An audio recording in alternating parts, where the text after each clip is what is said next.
Good morning students, let's continue our chapter MS Excel.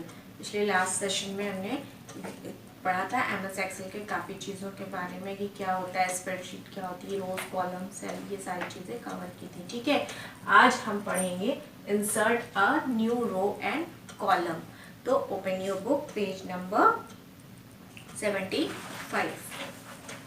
Insert a new row and column. कैसे हम अपनी spreadsheet में कोई भी एक नई रो और कॉलम को इंसर्ट कर सकते हैं। मान लीजिए आपने कोई टेबल बनाई, अब आपने 1 2 3 4 5 ऐसे करके डाल दिया या नेम्स डाल दिया, फिर लगा कि नहीं यहाँ पे एक छूट गया है, तो वहाँ पे आपको फिर क्या करना है, पूरा डेटा तो आप फिर से लिखेंगे नहीं और दिक्कत भी होगी। तो इसलिए क्या होता है कि वहाँ पे आप एक कोई भी रो और कॉलम जैसी आपकी रिक्वायरमेंट है आप उसको इंसर्ट कर सकते हैं। ठीक है, तो कैसे इंसर्ट करेंगे वो देखते हैं। To insert a row at the designation place, first take the cursor to the cell. सबसे पहले जहाँ पे आपको कोई भी रो या कॉलम इंसर्ट करना है वहाँ पर आपको अपना कर्सर ले जाना होगा। Right click on the cell, a mini menu will appear. और राइट क्लिक करना होगा जिस जहाँ पर जब आप राइट क्लिक करेंगे तो एक मिनी मेनू ओपन हो जाएगा। क्लिक ऑन इंसर्ट, तो सबसे पहले उसमें इंसर्ट को चूज कर लेंगे। The insert mini menu will open, और फिर उसके बाद इंसर्ट का भी एक मिनी मेनू ओपन हो जाएगा। Choose any of shift cells right, shift cells down, entire row और इंटायर कॉलम। इस तरह के 4 ऑप्शंस आपको मिलेंगे।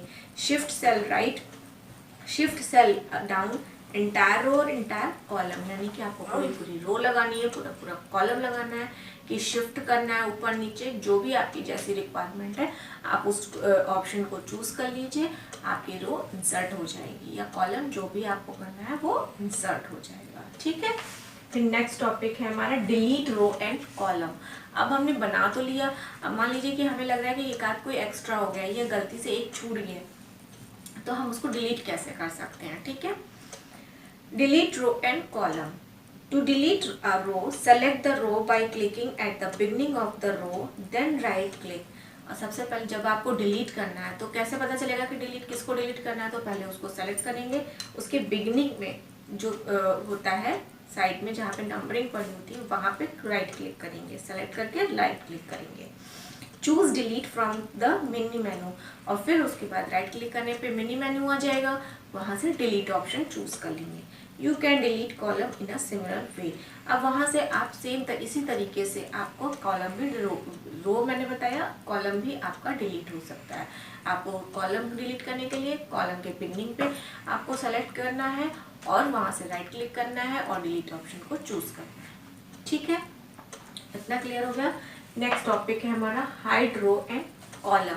अब हम किसी रो को हाइड कैसे कर सकते हैं, रो को या कॉलम को। मान लीजिए कि हमें उसकी ज़रूरत है लेकिन हमें बार बार उसकी ज़रूरत नहीं पड़ रही है, या बीच में बहुत ढेर सारे कॉलम्स हैं जिसकी वजह से हमें अगला डेटा प्रॉपर समझ में नहीं आ रहा है या हम कंपेयर नहीं कर पा रहे, तो क्या करना होता है कि हमें बीच की रोज को अगर हम हाइड कर दें या कॉलम्स को हाइड कर दें तो हमें डेटा को देखने में आसानी होती है। ठीक है, तो उसके लिए भी हम हाइड यूज़ कर सकते हैं। दूसरा, अगर कोई ऐसा कॉलम है जो ज़रूरत तो है लेकिन रेगुलर बेसिस पे नहीं, तो भी हम उसको हाइड कर सकते हैं। कैसे करेंगे? To hide a row, select the row first and right click on it. सबसे पहले जिस रो को हमें हाइड करना है उसको सेलेक्ट करेंगे और राइट क्लिक करेंगे। अ mini menu will open, select hide option, you can hide column in a similar way. और फिर वही मिनी मेनू ओपन होगा, आप वहाँ से हाइड ऑप्शन चूज कर लीजिए, आपकी रो हाइड हो जाएगी। उसी तरीके से आप अपने कॉलम को भी हाइड कर सकते हैं। ठीक है, नेक्स्ट आते हैं change width and height of row and column. अब हम अपने रो की और कॉलम की हाइट और विड्थ कैसे चेंज कर सकते हैं। अब जैसे मान लीजिए आपने टेबल बनाई ऐसे, ये है, अब इसका कॉलम ये इतनी बड़ी है, अब लेकिन आपको इसको बढ़ाना है, इसको यहाँ से यहाँ तक लाना है, जैसे ये 2 के बराबर एक को लाना है, तो कैसे करेंगे? अगर इसको बढ़ाना है, जैसे इसकी विड्थ बढ़ानी है, यहाँ की बजाय यहाँ लानी है, तो इसको कैसे करेंगे? ठीक है, तो ये देखते हैं। You can specify a column width in the range of 0 to 255 characters. आप किसी भी कॉलम विड्थ को 0 से लेकर के 255 कैरेक्टर तक कर सकते हैं। This value represents the number of characters that can be displayed in a cell formatted with the standard font. ये जो है कैरेक्टर आपका शो करता है कि आप एक सेल में स्टैंडर्ड फॉन्ट में इतने कैरेक्टर्स एक सेल में शो कर सकते हैं. ठीक है. The default column width is 8.43 character. अगर डिफॉल्ट कॉलम विड्थ पूछी जाए क्या होती है तो वो 8.43 कैरेक्टर्स होती है. If a column has a width of 0, the column is hidden. अगर किसी कॉलम की विड्थ 0 कर दी जाए तो वो कॉलम हिडन हो जाता है. ठीक है, छुप जाता है, क्योंकि अब उसमें तो कोई विड्थ ही नहीं रह गई ना, तो वो छुप ही जाएगा.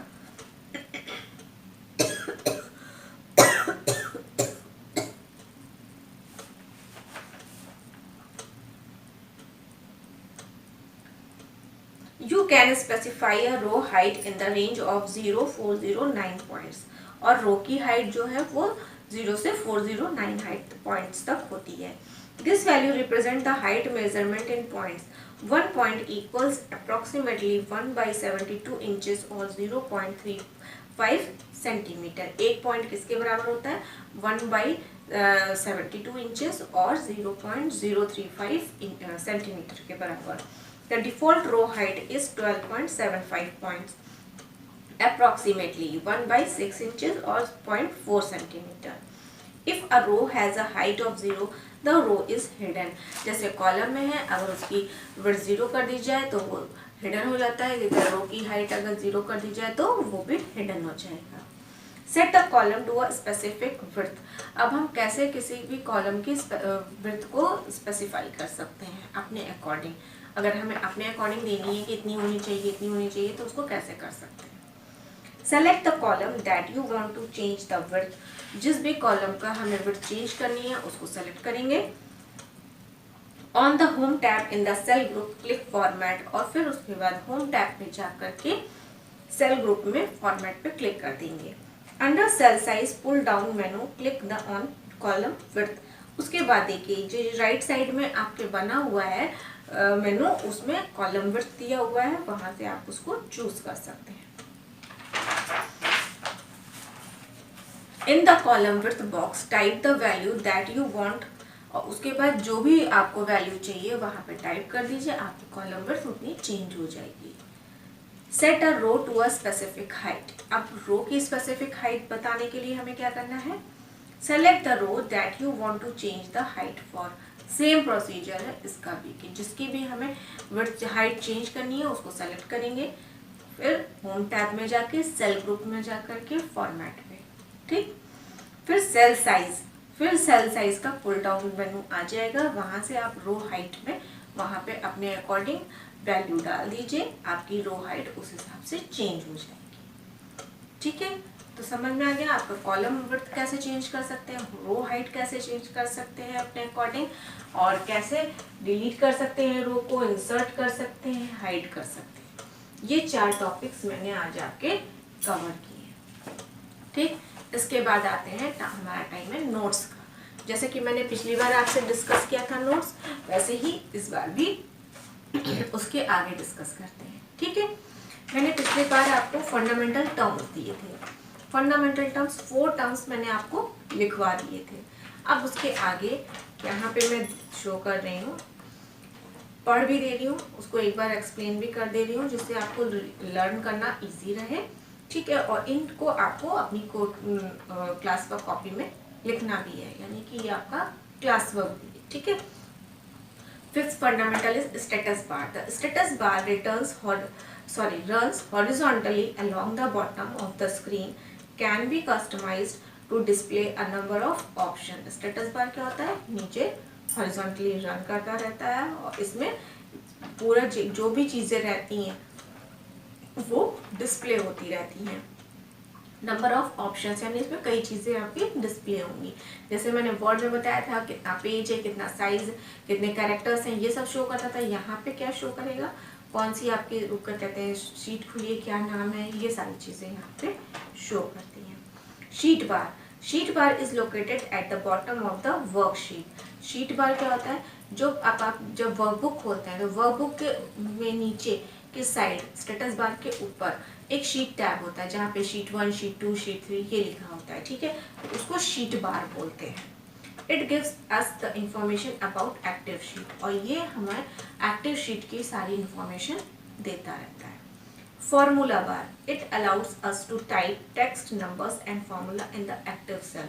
फॉर्मूला बार क्या करता है कि जो भी हमारा एक्टिव सेल है वहाँ पे हम कोई भी फॉर्मूला डाल सकते हैं, और जब जो भी एक्टिव सेल है उसका एड्रेस, उसमें क्या वैल्यू पड़ी है, ये सारी चीज़ें शो होती रहती है फॉर्मूला बार में भी, ठीक है। Title bar, it is present at the top of the window, it displays the name of the current workbook. Title bar क्या होता है, जैसे कि वर्ड में भी मैंने बताया था कि वो सबसे ऊपर शो होता रहता है, और ये आपके करंट वर्कबुक का नाम शो करता है, और किस एप्लीकेशन पे आप वर्क कर रहे हैं ये भी शो करता है। Tool bars, the two most common toolbars are standard and formatting toolbars. It contains various shortcuts button. Toolbar क्या होते हैं कि टूलबार्स में जैसे जो डिफरेंट ऑप्शंस आपको ज़रूरत होती है वो टूलबार में अवेलेबल होते हैं, ठीक है। दो तरह के मेनली टूलबार्स होते हैं, standard and formatting toolbar. It contains various shortcut buttons, और इसमें ढेर सारे अलग अलग तरीके के शॉर्टकट बटन्स भी दिए होते हैं जिसको यूज़ करना इससे आपका एक्सेल में काफ़ी चीज़ों में हेल्प मिलती है, ठीक है। तो ये ना यानी कि पिछले लास्ट में मैंने आपको 4 बताया था, और फिर अब ये 5, टोटल 9 फंडामेंटल्स आपके हो गए हैं, ठीक। तो क्लास वर्क में आपका बच्चों यही क्लास वर्क है कि ये उसके आगे से आपको लिखना है, पेज नहीं छोड़ना है। जहाँ पे आपका 4th खत्म होगा उसकी नेक्स्ट लाइन से 5th को स्टार्ट कर देना है। ये नहीं कि मैंने आज दिया है तो अब आप नया पेज से स्टार्ट कर दीजिए, कोई भी पेज लीव नहीं करेगा, कोई भी पेज वेस्ट नहीं होना चाहिए, ठीक है, किसी का भी। और उसी के नीचे से लिखना शुरू कर दीजिएगा, उसके साइड में आप उसकी डेट डाल सकते हैं कि ये इस डेट का वर्क है, ठीक है। साफ सुथरी राइटिंग में अच्छे तरीके से लिखिएगा, बिल्कुल जैसे जो लेटर्स 2 लाइन में है वो 2 लाइन में, और जो 4 लाइन में है वो 4 लाइन में। जहाँ हेडिंग है तो हेडिंग अंडरलाइन होनी चाहिए, और ब्लैक स्केच पेन से या ब्लैक पेन से होनी चाहिए। बाकी सारा मैटर आपका पेंसिल से लिखा होना चाहिए, ठीक है। That's all for today, bye bye.